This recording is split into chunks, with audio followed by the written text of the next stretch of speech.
Hello नमस्कार। तर मंडळी, खूप दिवसापासून तुमच्यासोबत एक मस्त अशी रेसिपी शेअर करायची होती। तसं तर ही रेसिपी मला शेअर करायला थोडासा उशीर झालेला आहे। व्हॅलेंटाईन डे निघून गेलेला आहे, पण तरी देखील तुम्ही तुमच्या प्रियजनांसाठी किंवा लहान मुलांसाठी देखील हा चॉकलेट केक घरच्या घरी ट्राय करू शकता।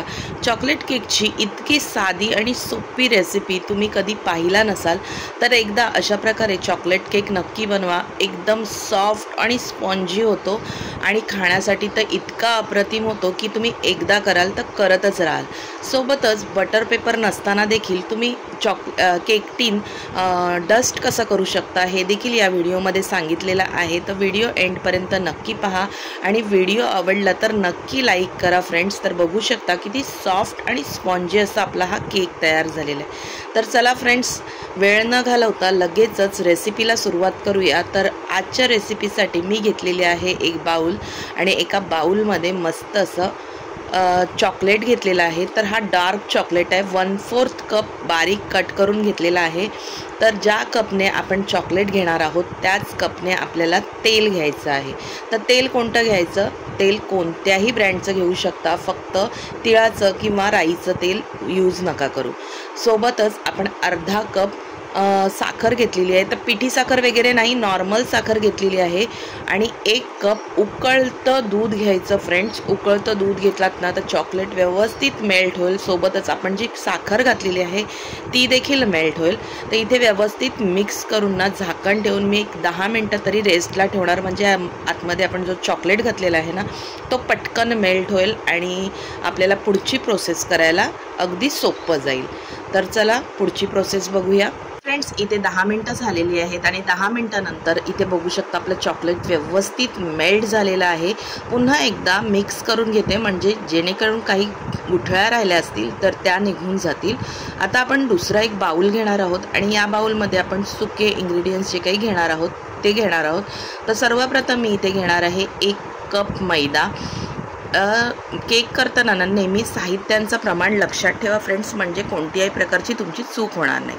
त्यानंतर अर्धा चमचा बेकिंग पावडर घेतलेली आहे, बेकिंग सोडा घेतलेला आहे आणि 1 चमचा आपल्याला बेकिंग पावडर घ्यायचे। तर इथे मी 2दा घेतलेली आहे, कारण मी अर्धाचा जो स्पून होता ना तोच घेतला होता, त्यामुळे मी बेकिंग पावडर 2दा घेतलेली आहे। तुम्ही बेकिंग पावडर आणि बेकिंग सोडाचं प्रमाण मिक्स नका करू फ्रेंड्स, त्यामुळे तुमचा केक मिस्टेकन होऊ शकतं, केक व्यवस्थित फुलणार नाही। त्यामुळे अर्धा चमचा बेकिंग सोडा आणि 1 चमचा बेकिंग पावडर।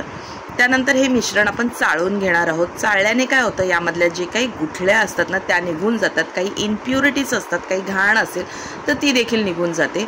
तर आणि दुसरी गोष्ट म्हणजे आपण जो केक असतो ना तो देखील मस्त असा फुलायला किंवा एरी होण्यासाठी देखील मदत होते। त्यानंतर आपण ही चाळण परत ठेवलेली आहे आणि यामध्ये जो आपण लिक्विड करून घेतला होता चॉकलेट दूध वगैरेचं तो आपण घालणार आहोत। तो देखील मी चाळणमध्येच घातलं आहे, म्हणजे साखरेचे जे काही कण एक्स्ट्राचे उरलेले असतील ना ते आपण या केकमधनं काढू शकतो। तर आता हे व्यवस्थित पुन्हा एकदा फेटून घ्यायचं, सर्व मिश्रण एकत्र करून घ्यायचं। कोणताही लम्स राहता कामा नये, कोणत्याही प्रकारची गुठळी राहता कामा नये, त्यामुळे व्यवस्थित फेटून घ्यायचं। आणि एकदा का व्यवस्थित फेटत आलं की यामध्ये मी घालणार आहे 1/4 कप दही। दही ना थोडं घट्टवाला घ्यायचं आणि दुसरी गोष्ट दही फ्रेश घ्यायचं। आंबट दही घेतलात तर तुमच्या केकचं टेस्ट आहे ना ती बिघडू शकते फ्रेंड्स, त्यामुळे दही नेहमी केकसाठी जे काही दही वापरताना ते एकदम फ्रेशवालं दही घ्यायचं, म्हणजे आंबट दही घ्यायचं नाही। त्यानंतर व्यवस्थित पुन्हा एकदा दही घालून फेटून घ्यायचं आहे। तर इथे तुम्ही व्हॅनिला एसेन्सचा देखील वापर करू शकता, पण मी व्हॅनिला एसेन्सचा वापर केलेला नाही, कारण ऑलरेडी चॉकलेटचा इतका छान फ्लेवर येतं। तर इथे बघा, आता आपण केक टीन डस्ट करून घेणार आहोत। त्यासाठी ना सर्वप्रथम मी थोडंसं बटर घेतलेलं आहे। तर तुम्ही हे ब्रशच्या साहाय्याने देखील करू शकता, पण मी हातानेच करते, कारण हाताने जितक्या व्यवस्थित आपल्याला पसरवता येतं ना तितकं छान ब्रशच्या साहाय्याने पसरवता येत नाही असं मला पर्सनली वाटतं।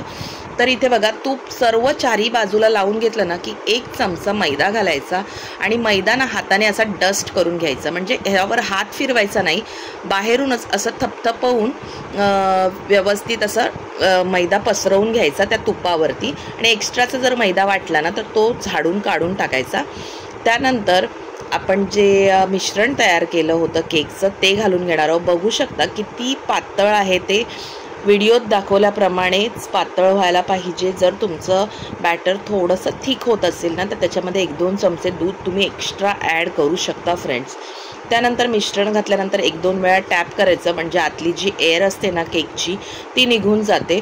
आणि नंतर आपण ह्यावरती घालणार आहोत चॉकलेट। तर मी इथे दोन्ही प्रकारचे चॉकलेट घालते आहे। तर मी डार्क कंपाऊंड आणि मिल्क कंपाऊंड असे दोन्ही घातलेले आहेत। तुम्ही कोणत्याही प्रकारचा घालू शकता चॉकलेट, कोणताही एक प्रकारचा घातलात तरी देखील चालणार आहे। तर इथे बघा टोप गरम करत ठेवलेलं होतं मी, यावरती जाळी ठेवलेली आहे आणि आपण जे केक ठेवलेलं आहे ना ते ठेवून घेणार आहोत। ट्रिक शेअर करते तुमच्याबरोबर। जेव्हा पण तुम्ही पातेल्यात करत असेल आणि तुम्हाला वाटत असेल की आतली ऊब बाहेर जाते ना, तर अशा प्रकारचा एक कपडा ठेवायचा आणि मग वरना झाकण ठेवायचं, म्हणजे आतली ऊब अजिबात बाहेर जात नाही आणि आपला केक मस्त ओव्हनसारखा फुलतो फ्रेंड्स। तर इथे बघा आपला मस्त असा केक तयार झालेला आहे। आता मध्ये सुरी घालून बघून घेऊया। सुरी अगदी क्लीन आली ना की समजावं आपला केक एकदम परफेक्ट झालेला आहे। हे जे वरती लागलेलं आहे हे चॉकलेट आहे। तर इथे मस्त असा आपला केक तयार झालेला आहे। आता या केकला ना कपड्याच्या साहाय्याने व्यवस्थित झाकून जवळपास 2-3 तास थंड करून घेऊया। एकदा का केक थंड झाला की त्यानंतर कट करायला घ्या। गरम गरम केक कट केला तर ते क्रम्बल होऊ शकतं, म्हणजे तुकडे जास्त पडू शकतात। तर इथे बघा साईड आपण सुरीच्या साहाय्याने मोकळ्या करून घेऊया, वरना एक झाकण ठेवायचं आणि उपडं करून घ्यायचं। अगदी इझिली आपला हा केक बाहेर निघतो, तुम्ही बघू शकता। आणि अजिबात केक टिनला लागत सुद्धा नाही, कोणताही बटर पेपरचा वापर मी केलेला नाही। तर इथे आपण केक सरळ करून घेऊया आणि ह्याचे काप तयार करून घेऊया। तर अगदी स्पंजी आणि अगदी टेस्टी असा हा केक तयार होतो।